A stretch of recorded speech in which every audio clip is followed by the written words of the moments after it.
mga gumagamit guys ng mga Skin Glory, alin dito yung fighter ninyo or ano yung ginagamit nyo dito? Kasi alam ko dito maraming nag-hoard talaga dito ng mga Skin Glory na products, lalo na sa lotion nila. So first guys is ito yung sa Skin Glory guys na SPF 50 PA+++. Ito guys yung brightening lotion nila.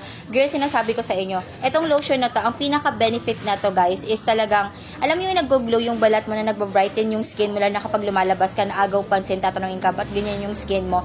Girls, sinasabi ko sa iyo, talagang very maganda talaga to. Very maganda. Worth it yung budol talaga, be. At nakikita ko to kay Miss John Oliveros. Kung nakikita nyo siya, guys, ginagamit niya talaga to and nire-recommend niya. And marami talaga yung nag-hoard niya to. So, maganda sa kanya, guys, is meron na siyang SPF 50 PA+++.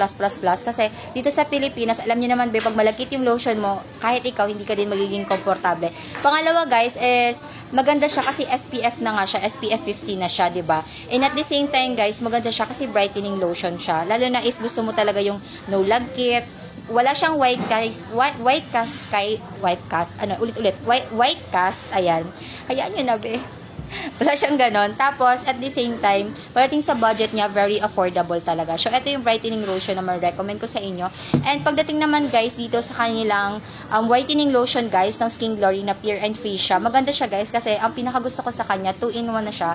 So, meron ka ng whitening lotion and at the same time, guys, is meron na siyang pabango. Like, yung Pure and Free siya na pabango. Ganun yung effect niya, guys. And at the same time, SPF 50 PA+++. And ito yung tipo ng whitening lotion, guys, na easy to blend lang. Kasi nga, water-based siya. So, if user ka guys ng Skin Glory ng mga products, let me know kung ano yung thoughts nyo dito, and ano yung ginagamit nyo guys na lotion. Ayan. So, ayun naman guys, kung gusto mong itry ito, anong gagawin? Siyempre, mag-check out ka na. Kaya kung wala ka pa nito, bakit wala ka pa nito, be? Subukan mo na. Huwag ka nang huwag ka nang mag-add to cart, be. Kasi hindi mo yan magagamit at hindi mo yan masusubukan kung naka-add to cart lang yan. So, anong gagawin, be? Siyempre, mag-check out ka na.